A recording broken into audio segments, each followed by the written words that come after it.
लोकसभा चुनाव से पहले कांग्रेस में खलबली मच गई है। कांग्रेस एक बार फिर राहुल गांधी को लॉन्च करने के लिए बेचैन है, लेकिन राहुल गांधी की लॉन्चिंग नहीं हो पा रही है। राहुल गांधी यात्रा निकालकर कांग्रेस को मजबूत करने की कोशिश में है, लेकिन कांग्रेस के ही नेता राहुल गांधी की लॉन्चिंग को फेल करने में लगे हुए हैं। हर राज्य में कांग्रेस आपसी कलह से जूझ रही है। कांग्रेस के नेता पार्टी छोड़कर भाग रहे हैं। राहुल गांधी कांग्रेस का झगड़ा तो सुलझा नहीं पा रहे हैं। ऐसे में वो देश को कैसे संभालेंगे, ये बड़ा सवाल है। वहीं अब तो पीएम मोदी ने भी कह दिया है कि एक ही प्रोडक्ट को बार बार लॉन्च करने के चक्कर में कांग्रेस की दुकान में ताला लगने की नौबत आ गई है। ऐसे में राहुल गांधी की सियासी लॉन्चिंग फिर से फेल होने से कांग्रेस में मायूसी छा गई है। कांग्रेस के बड़े नेताओं का मोह भंग होने लगा है। पार्टी के बड़े नेता आचार्य प्रमोद कृष्णम पीएम मोदी की खूब तारीफ कर रहे हैं, लेकिन इसमें भी कांग्रेस के समर्थकों को मिर्ची लग रही है। वहीं इस खबर में आगे आपको आम आदमी पार्टी और अरविंद केजरीवाल के बारे में भी बताएंगे कि कैसे केजरीवाल को कोर्ट से लगा है बड़ा झटका और कैसे केजरीवाल नई मुसीबत में फंस गए हैं। वहीं आपको ये भी बताएंगे कि कैसे पीएम मोदी ने कांग्रेस और राहुल गांधी को कर दिया एक्सपोज। तो बने रहिए वीडियो में अंत तक और देखिए हमारी ये खास रिपोर्ट। राहुल गांधी भारत जोड़ो यात्रा निकाल रहे हैं, लेकिन कांग्रेस के नेता कांग्रेस तोड़ो अभियान चला रहे हैं। हर राज्य से कांग्रेस की अंदरूनी कलह बाहर आ रही है। राहुल गांधी को भारत जोड़ो यात्रा की जगह कांग्रेस जोड़ो यात्रा भी निकालनी चाहिए, तभी कांग्रेस का कुछ भला हो सकता है। इस बार पंजाब कांग्रेस में खलबली मच गई है। नवजोत सिंह सिद्धू को लेकर पंजाब कांग्रेस में कोहराम मचा हुआ है। कांग्रेस के भीतर आपसी खींचतान इस कदर बढ़ चुकी है कि तीन राज्य गंवाने के बाद भी कांग्रेस की अक्ल ठिकाने पर नहीं है। कांग्रेस लगातार राजनीतिक रसातल में जा रही है। कांग्रेस को पता ही नहीं है कि उनकी अंदरूनी कलह की वजह से कांग्रेस तिल तिल करके मर रही है। उत्तर प्रदेश से लेकर दक्षिण तक, पूर्व से लेकर पश्चिम तक कांग्रेस की कलह खत्म होने का नाम नहीं ले रही है। पंजाब में कांग्रेस की कलह खत्म होने का नाम नहीं ले रही है, जो लोकसभा चुनाव 2024 में कांग्रेस को खत्म कर देगी। नवजोत सिंह सिद्धू से पंजाब कांग्रेस के नेता नाराज नजर आ रहे हैं। खबर है कि पंजाब कांग्रेस ने नवजोत सिंह सिद्धू पर अनुशासनात्मक कार्रवाई करने के लिए पार्टी नेतृत्व को पत्र लिखा है। सिद्धू पर आरोप है कि वह पार्टी से अलग बैठकें और सभाएं आयोजित करते हैं। हाल ही में सिद्धू पार्टी की प्रदेश चुनाव समिति की बैठक में शामिल नहीं हुए थे। उन्हें प्रदेश कांग्रेस की ओर से पहले भी अनुशासनात्मक कार्रवाई की चेतावनी दी गई थी। हालांकि नाराजगी की खबरों के बीच उन्होंने पार्टी के पूर्व प्रधान लाल सिंह, शमशेर सिंह दुलो और मोहिंदर केपी से मुलाकात की थी। इसकी तस्वीर भी सोशल मीडिया पर शेयर की थी। पंजाब में सीधे नवजोत सिंह सिद्धू पर तो कार्रवाई नहीं की गई है, लेकिन सिद्धू की रैली आयोजित करने वाले 2 नेताओं को निलंबित कर दिया गया है। अलग थलग कार्यक्रम आयोजित करने को अनुशासनहीनता के तौर पर देखा जा रहा है। आलम यह है कि जब 3 लोकसभा सीटों पर चुनाव की तैयारियों के संबंध में पंजाब प्रभारी देवेंद्र यादव ने बैठक की, तो इसमें ज्यादातर नेताओं ने सिद्धू का सार्वजनिक रूप से जिक्र न करने का फैसला किया। वहीं पार्टी वरिष्ठ नेता प्रताप सिंह बाजवा का कहना था कि अनुशासनहीनता के कारण पार्टी को नुकसान झेलना पड़ रहा है। उधर स्थानीय स्तर पर सिद्धू के खिलाफ भले ही आवाज उठ रही हो, लेकिन लोकसभा चुनाव को देखते हुए कांग्रेस हाईकमान ने उन्हें पंजाब चुनाव समिति में जगह दी है। उधर सिद्धू प्रदेश चुनाव समिति की बैठक में तो नहीं पहुंचे, लेकिन पूर्व प्रधानों के साथ बैठक आयोजित की, जिसे प्रदेश अध्यक्ष अमरिंदर सिंह राजा वडिंग ने पार्टी के अनुशासन के खिलाफ बताया था। अपने शायराना अंदाज के लिए चर्चित सिद्धू ने पिछले दिनों एक पोस्ट लिखा था। माना जा रहा था कि पार्टी के भीतर चल रही अंदरूनी खींचतान पर उनका निशाना है। सिद्धू ने एक्स पर लिखा था कि ना मैं गिरा, ना मेरी उम्मीदों का कोई मीनार गिरा, पर मुझे गिराने की कोशिश में हर शख्स बार बार गिरा। तो आपने देखा कि कैसे राहुल की यात्रा के बीच कांग्रेस के नेता आपस में लड़कर कांग्रेस को निपटाने में लगे हुए हैं। दोस्तों, देश में आजकल एक नई तरह की फौज तैयार हो रही है, जो बिना जनसमर्थन और प्रामाणिकता की कसौटी पर खरे उतरे ही अपने आप को इस देश का भविष्य या यूं कह लीजिए कि जरूरी हिस्सा बताते हैं। ऐसे लोगों की फौज का नाम है स्वयंभू फौज। हाँ दर्शकों, इस स्वयंभू फौज में जननायक नेता है जो लगातार चुनाव हार रहा है। इस फौज में ऐसे पत्रकारों की टोली है जिनकी खबरों की प्रामाणिकता पर ही सवाल है। निकाले जा चुके पत्रकार हैं तो कुछ अजीब किस्म के फैक्ट चेकर हैं, जो फैक्ट तो दूर की बात, वो ठीक तरह से इंग्लिश भी पढ़ना नहीं जानते हैं। ऐसे ही एक एजेंडाधारी का नाम है जुबैर। जो सिर्फ समाज में फैक्ट के नाम पर जहर घोलता है।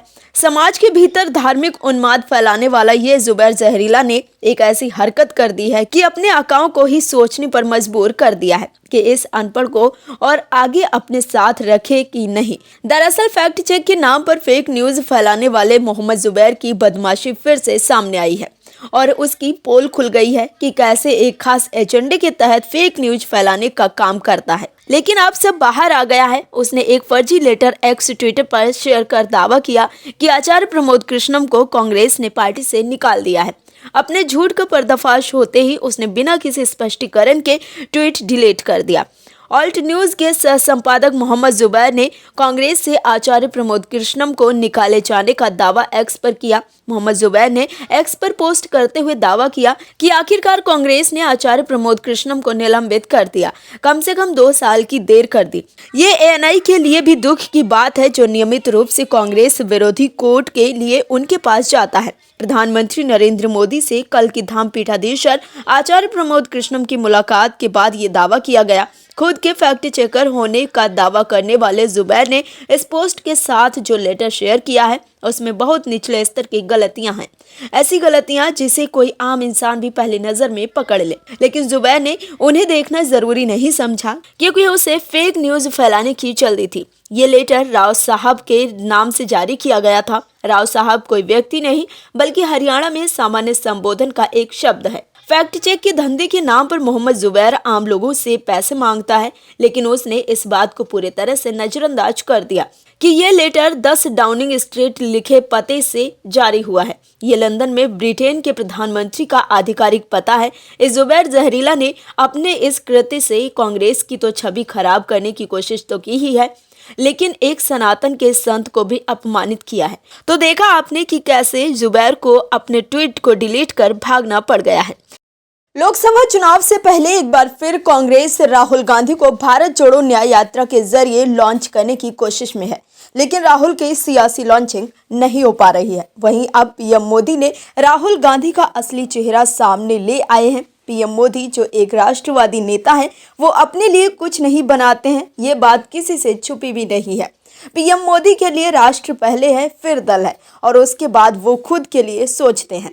लेकिन राहुल गांधी और कांग्रेस के लिए तो पहले परिवार है। यही कारण है कि राहुल गांधी बस राजनीतिक रूप से रसातल पर जा रहे हैं। देश की जनता को भी पता है कि कांग्रेस के लिए सिर्फ एक खास परिवार ही प्रमुख है।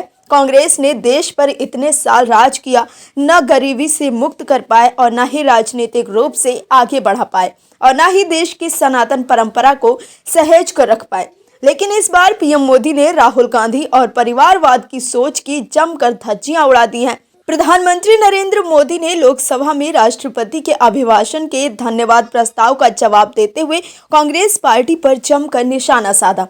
पीएम मोदी ने अपने संबोधन में कांग्रेस पार्टी पर एक बार फिर परिवारवाद को बढ़ावा देने का आरोप लगाया है। पीएम मोदी ने कहा है कि वो विपक्ष के रूप में अपनी जिम्मेदारी निभाने में विफल रहे।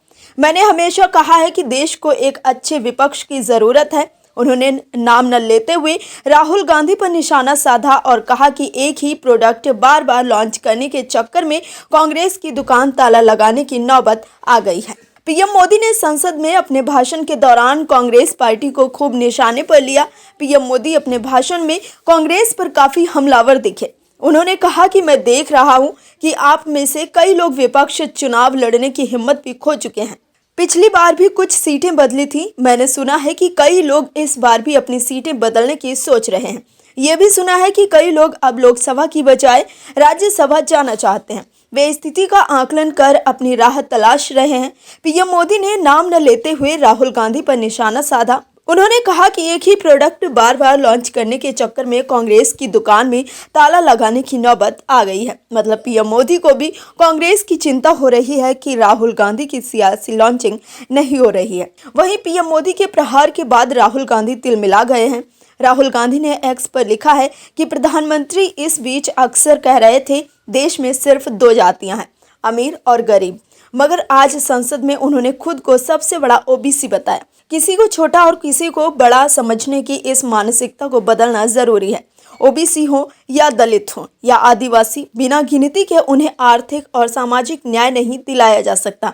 मोदी जी इधर उधर की इतनी बातें करते हैं तो गिनती से क्यों डरते हैं?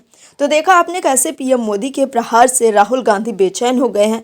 पीएम मोदी ने अपने भाषण के दौरान ये भी कहा है कि कांग्रेस के नेता ये पूछते हैं कि सरकार में कितने ओबीसी हैं, लेकिन सबसे बड़ा ओबीसी मैं हूं, ये उन्हें दिखता ही नहीं है।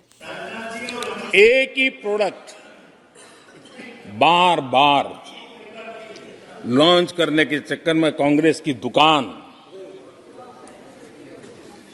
ताला लगने की नौबत आ गई है।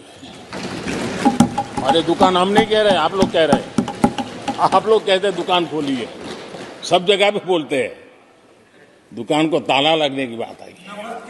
आम आदमी पार्टी के मुखिया और दिल्ली के सीएम अरविंद केजरीवाल अपनी आदतों की वजह से मुश्किल में फंसते जा रहे हैं।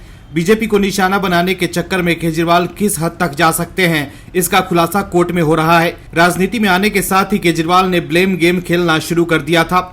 मतलब राजनीतिक फायदे के लिए अपने विरोधियों पर बिना कुछ सोचे समझे आरोप लगा देना। लेकिन अपने इसी आदत की वजह से केजरीवाल बुरे फंस गए हैं, क्योंकि केजरीवाल को कोर्ट से बड़ा झटका लगा है। वो कट्टर ईमानदार नेता है, इस पर कोई विश्वास करने को तैयार नहीं है। अरविंद केजरीवाल की राजनीति ही झूठ की बुनियाद पर टिकी है, ये बात अब धीरे धीरे साफ होती जा रही है। केजरीवाल हमेशा से ही झूठ की खेती करते आए हैं।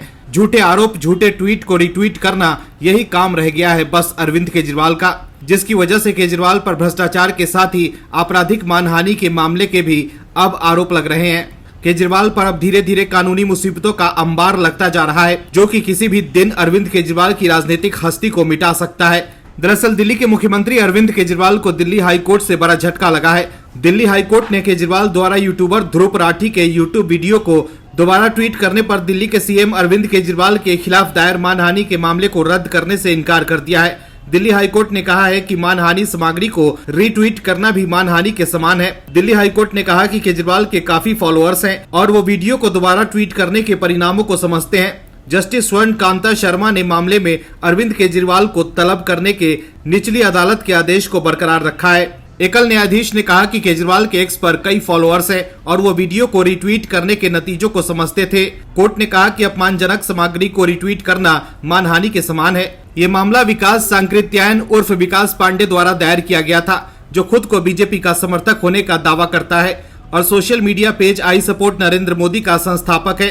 अपने वीडियो में ध्रुव राठी ने कहा था कि Pandey Bharatiya Janata party IT cell के दूसरे नंबर के नेता है और पांडे ने एक बिचौलिए के माध्यम से महावीर प्रसाद नामक व्यक्ति को अपने आरोपों को वापस लेने के लिए 50 लाख की पेशकश की थी कि सत्तारूढ़ पार्टी बीजेपी की आईटी सेल झूठ और फर्जी खबरें फैलाती है। 7 मई 2018 को राठी ने बीजेपी आईटी सेल पार्ट 2 शीर्षक से एक वीडियो अपलोड किया था और आरोप लगाया था कि प्रसाद को पैसे की पेशकश की गई थी।